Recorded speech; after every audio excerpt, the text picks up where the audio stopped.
Good morning everyone, I hope you guys are doing well.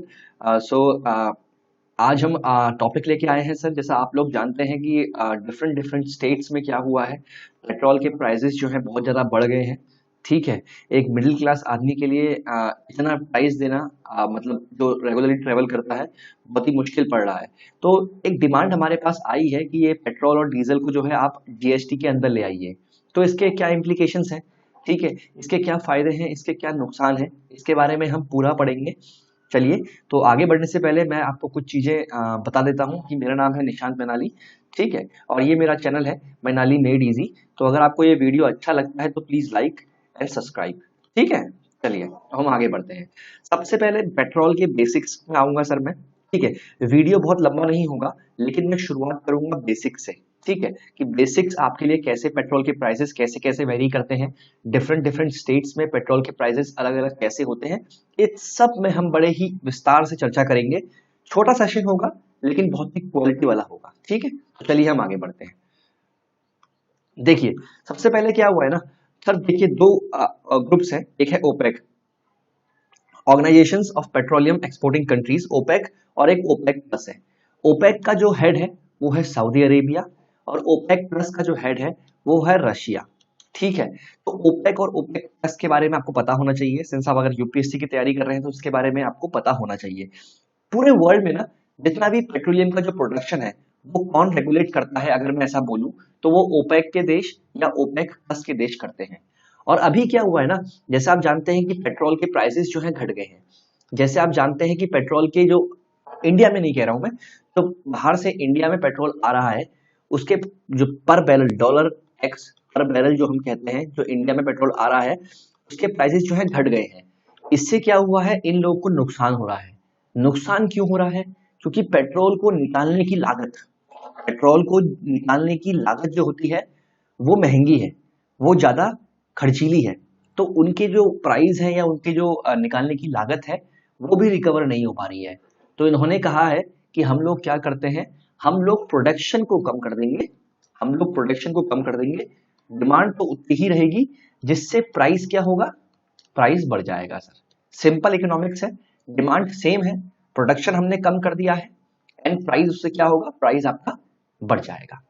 ठीक है, इन्होंने ये डिसाइड किया है। ठीक है, और इससे क्या हुआ है, जैसे जैसे पेट्रोल का प्रोडक्शन जो है कम हुआ है, अब इसके जो डॉलर, जो उसके प्राइस है जो हमने बात बताए थे डॉलर एक्स पर बैरल, अब वो बढ़ के कितना हो गया है, डॉलर 65 पर बैरल। कब तक? सैटरडे को। और उम्मीद है कि ये डॉलर 75 पर बैरल तक भी पहुंच जाएगा जल्दी से। ये तो हुई बात कि पेट्रोल बाहर से जो उनका प्रोडक्शन हो रहा है, ये उसके बारे में बात की है। ठीक है, चलिए अब पहले मैं कुछ चीजें बता दूं कि इंडिया में पेट्रोल चार्ज कैसे होता है। समझिए, अभी हमने कहा था ना कि बाहर से जो पेट्रोल आ रहा है वो कितना रुपए पर बैरल आ रहा है। तो देखिए ये मैं बता रहा हूं आपको, how much does litre of petrol cost. India में पेट्रोल की कॉस्ट कैसे तैयार होती है उसके बारे में बात करते हैं। बाहर से मानो तेल आया कितना, डॉलर 65.38 पर बैरल। ठीक है, ये सोर्स है भारत पेट्रोलियम का, बीपीसीएल का, तो उससे मैंने लिया है उनकी साइट से। बाहर से तेल आया डॉलर 65.38 पर बैरल का तेल आया, मतलब 26 रुपए 62 पैसे पर लीटर आया। फिर क्या हुआ, उसको रिफाइनरी ट्रांसफर प्राइस, रिफाइनरी में ट्रांसफर किया, उसका प्राइस कितना लग गया, उसका प्राइस हो गया, और ये बढ़ गया ₹26.86 रुपीज पर लीटर, ये इसका प्राइस हो गया। फिर डीलर को क्या प्राइस पड़ा इसका, डीलर को पड़ा इसका प्राइस कितना, 29.60 पर लीटर। ठीक है, उसके बाद क्या हुआ, ये प्राइस पर गया डीलर को।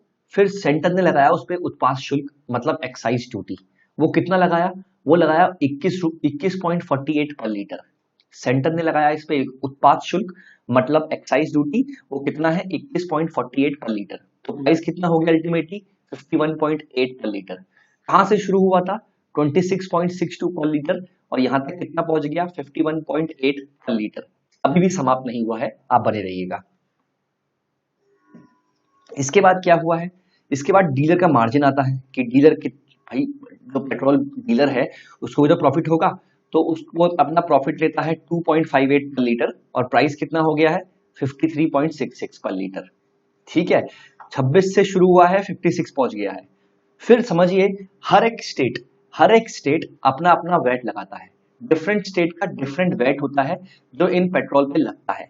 तो मान ली दिल्ली का एग्जांपल लेते हैं, किसी स्टेट ने लगाया है 14.49 पर लीटर, तो कितना प्राइस हो गया ऑन एन एवरेज 68.15 पर लीटर। ये VAT state to state vary करता है। एक्साइज ड्यूटी सेम होती है, तो प्राइस कितना हो गया 68.15 पर लीटर। और यही पे हम जो है अपने बाइक को या गाड़ी को पेट्रोल जो हम डलवाते हैं पेट्रोल पंप से इसी दाम में। 26.62 पर लीटर कहां से आया है आपका, बाहर से आया है।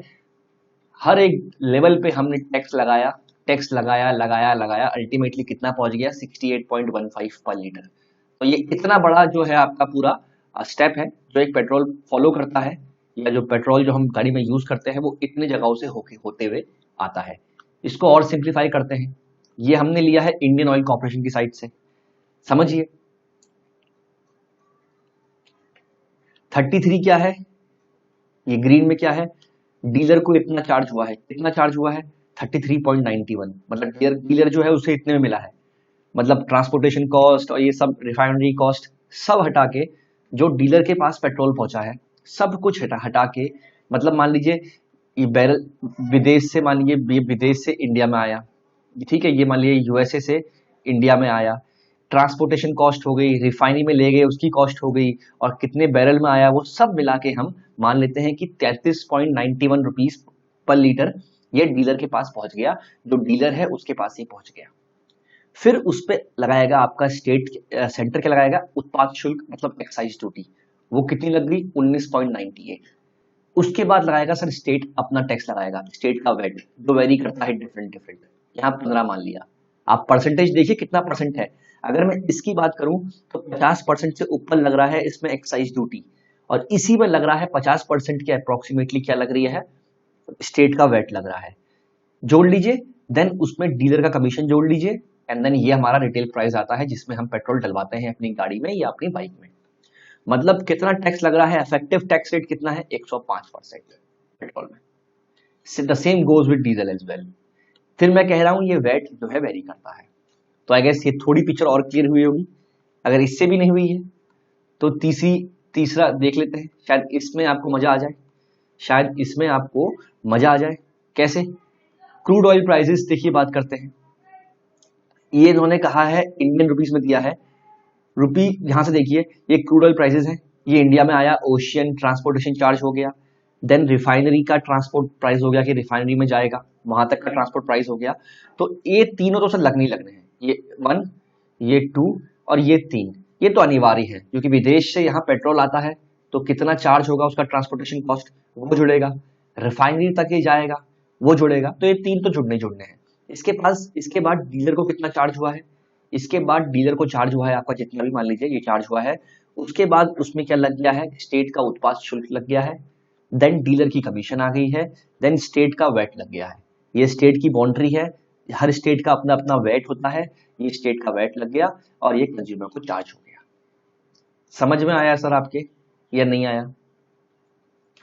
यहां पर मैंने क्या किया था, जो ये था हमारा प्राइस चार्ज टू डीलर, इसे मैंने सब जोड़ा था एबीसी, और वो एबीसी क्या है, ये 1 2 3, ये तीनों हमने जोड़ा था। वहां पर हमने डीलर को जो चार्ज हुआ था यहां से शुरू किया था। तो ये पूरे पेट्रोल की टैक्स रेट है कैसे कैसे होता है, ठीक है। चलिए अब क्या डिमांड आई है, हैवी रेवेन्यू इम्प्लीकेशंस, मतलब डिमांड क्या है कि पेट्रोल और डीजल को जो है आप जीएसटी के अंदर लाई है, और लॉजिक ये लगाया है ना कि जो मैक्सिमम जीएसटी रेट होता है, लॉजिक ये लगा है कि जो मैक्सिमम जीएसटी रेट होता है 28%, अगर आप उसमें भी लगाते हैं ना, वो भी लगाते हैं पेट्रोल और डीजल में, तब भी हमें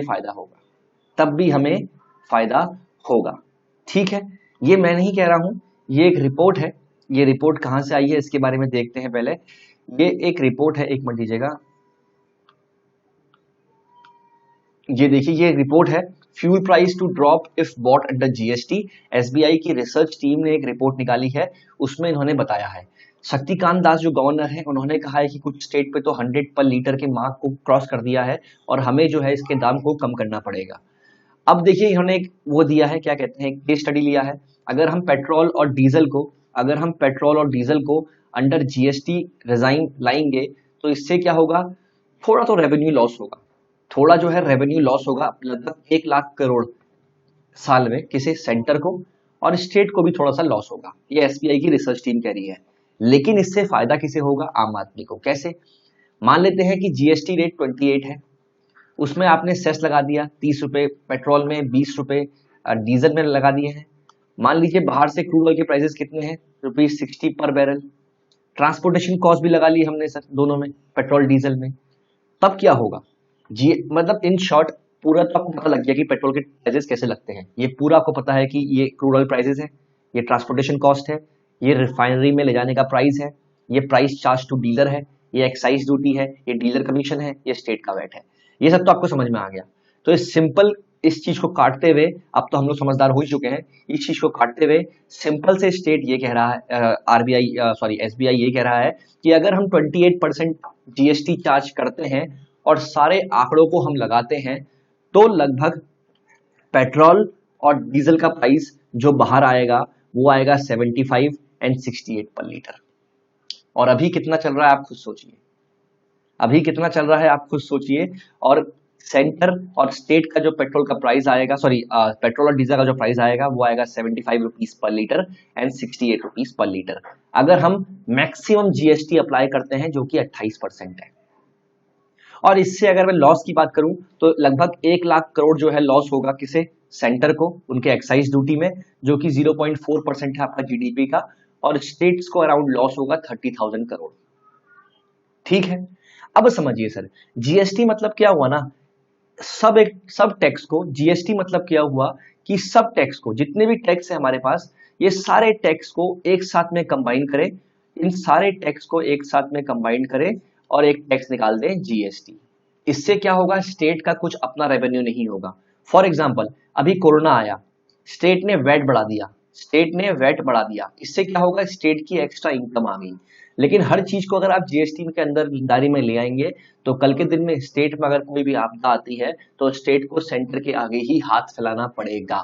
और जैसा हमारा इंडियन पॉलिटिकल सिनेरियो है, स्टेट अगर किसी दूसरी पार्टी की है, सेंटर में कोई दूसरी पार्टी है, तो स्टेट के लिए काम करना बहुत ही टफ हो सकता है। ठीक है, तो आई गेस स्टेट, अगर हम पेट्रोल को, डीजल को जीएसटी के एम्बिट के अंदर लाते हैं तो इससे क्या इंप्लीकेशंस होने वाले हैं, आई गेस आपको समझ में आ गया होगा।